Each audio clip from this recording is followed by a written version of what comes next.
Está con nosotros el doctor Gerardo Savia, que es cardiólogo pero psicoanalista. Bienvenido, Gerardo. ¿Qué tal?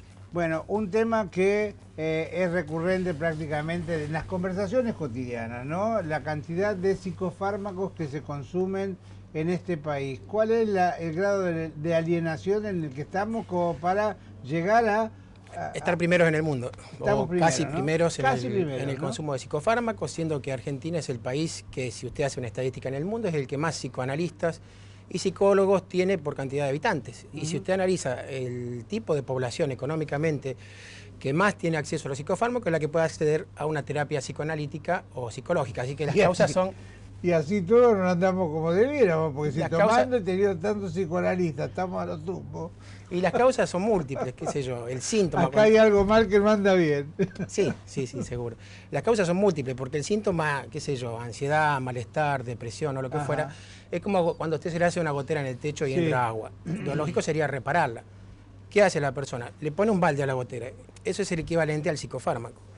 Y tampoco la industria de psicofármacos miente. La industria no dice elimine la ansiedad, dice controle la ansiedad. Yo creo que si la industria dijera elimine la ansiedad no tendría éxito comercial, porque yo no sé hasta qué punto el sujeto, y esto es del psicoanálisis ya, quiere liberarse de ese síntoma. O sea, él demanda control. En ningún momento yo escucho que alguien diga quiero eliminar la ansiedad, quiero eliminar la tristeza, o quiero eliminar la depresión, o quiero eliminar un síntoma.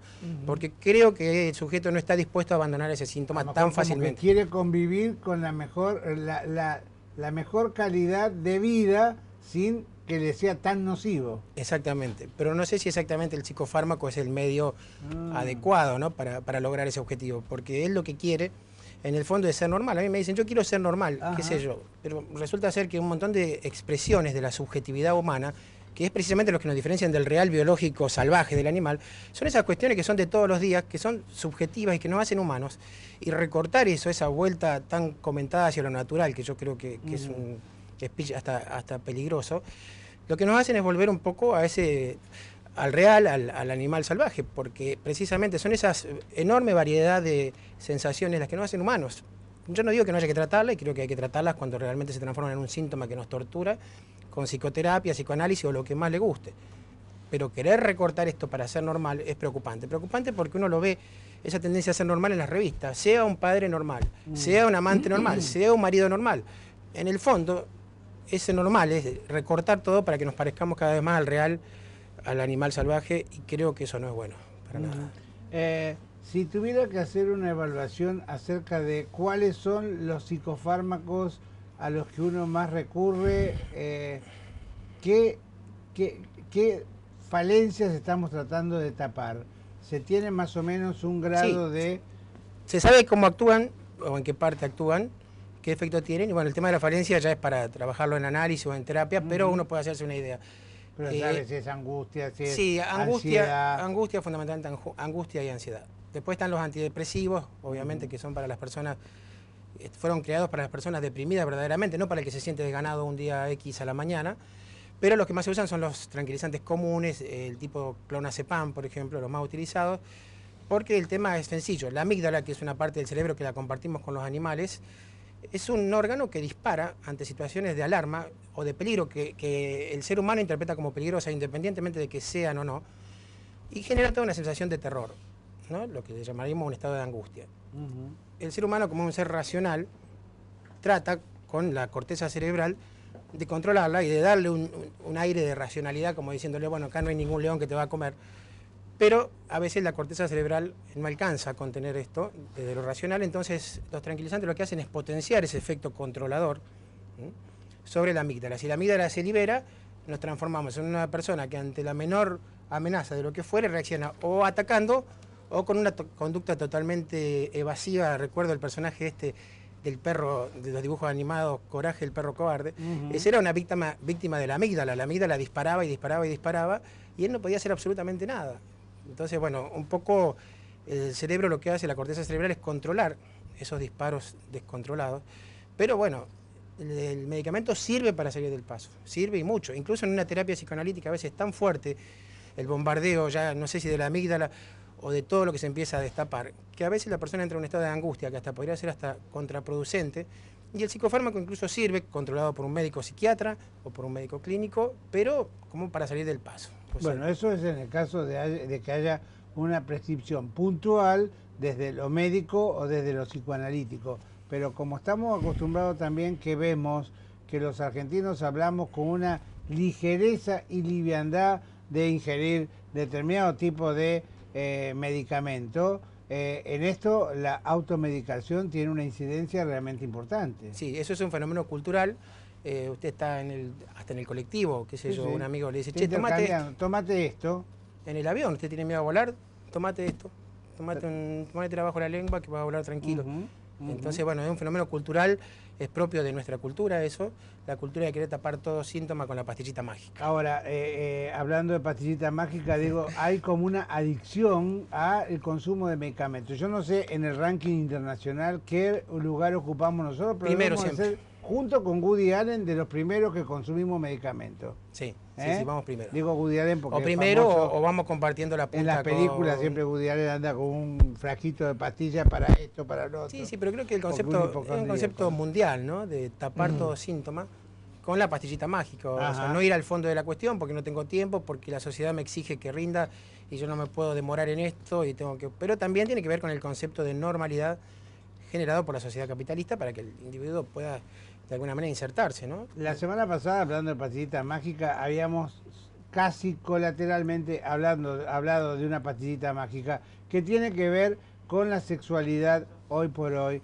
que está a veces tan en tema cotidiano por el hecho del estrés, el tema del estrés, de la vida esta turbulenta en la que todos corremos y no sabemos a dónde queremos llegar. ¿Qué incidencia tiene en la vida sexual de cada uno de nosotros y fundamentalmente para que esto de existir nos lleve a buscar las soluciones mágicas a través de pastillitas, la llamada pastilla azul, el Viagra? Yo me puse a raya por la duda hoy.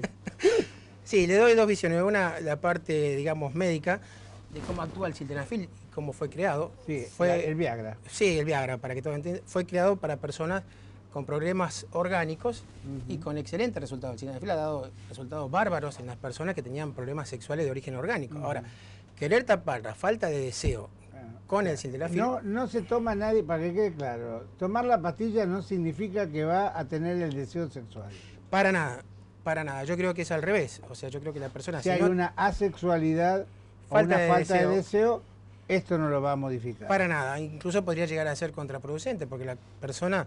El hombre va a lograr la erección, sí, lógicamente, con la pastilla, a pesar de la falta de deseo, pero el síntoma va a saltar por otro lado y en algún momento va a terminar rebotando nuevamente sobre el deseo sexual. Pero vuelvo al tema, ¿cuánto incide toda la sociedad actual hoy y la presión en la que estamos, esta jungla en la que estamos metidos? Le doy la visión médica y la visión psicoanalítica. La visión médica, bueno, es fácil. El estrés produce aumento de corticoides y de 10 sustancias más que actúan sobre la hipófisis. La hipófisis trabaja mal y no estimula al testículo a producir testosterona. Esa es la aplicación médica, hasta llegar a bloquearlo completamente y tener que darle a la persona testosterona, digamos, de manera externa para que pueda seguir produciendo testosterona y recuperar el deseo sexual. Ahora, desde el punto de vista del psicoanálisis, es un tema muchísimo más complejo que da para charla aparte, para una charla entera, pero cuando uno analiza desde el psicoanálisis se sostiene que la persona no tiene un deseo propio. ¿Por qué? Porque la persona nace dentro de un lenguaje, o sea que la persona no es libre, la persona desde antes de nacer ya tiene un nombre, la habitación ya tiene un color, le compran ropa, incluso medias a veces o ropas de un equipo de fútbol, le hablan, por lo tanto la persona no tiene un lenguaje propio, sino que es hablada. Del momento que es hablada por otro, no tiene un deseo propio, sino que el deseo pertenece al otro. Es un tema que da para charla aparte, pero usted lo ve en la clínica. Viene un hombre y le dice a usted desde el punto de vista médico o al consultorio de psicoanálisis, no tengo deseo con mi pareja que convive conmigo. Y bueno, ¿y tiene arreglo para vos? No tiene arreglo. ¿Y por qué no te vas? Y no, vos viste, o sea que está sujeto a un deseo que no es de él. O sea, no está siendo auténtico con su deseo. Ni siquiera él se plantea en ese momento como rehén de una situación que incluso impone socialmente... Sí, consecuencia de la sociedad. Yo no digo que esté mal eso. Somos sujetos, estamos sujetados a la sociedad, estamos sujetados a la cultura. Somos un poco rehenes entonces. La libertad es una ilusión necesaria, creo. Es una opinión muy personal esa. Pero le doy otro ejemplo. Viene una mujer casada a la consulta y le dice, no tengo deseo sexual con mi marido. Usted le propone que ella se lo plantee a ver por dónde viene y usted ve que no tiene solución y ahí no hay Viagra. Y ella dice, no, pero en realidad yo, vamos a poner el ejemplo de un médico, viene al caso, pero yo nunca me quise casar con él, mi mamá era la que quería que yo me case con un médico. Entonces ahí queda clarísimo cómo la persona no tiene su propio deseo. Como lo que ella quería en el primer momento, cuando vino toda la parte buena, como siempre, que era el deseo de ella, no era el deseo del otro. Ella estaba sujetada, por eso le Estaba decimos... haciendo una proyección. No sé si es el término, pero no importa. Para el caso, ella estaba sujetada al deseo del otro. Ajá. En este caso, la madre, el padre, la sociedad, o lo que usted quiera llamar.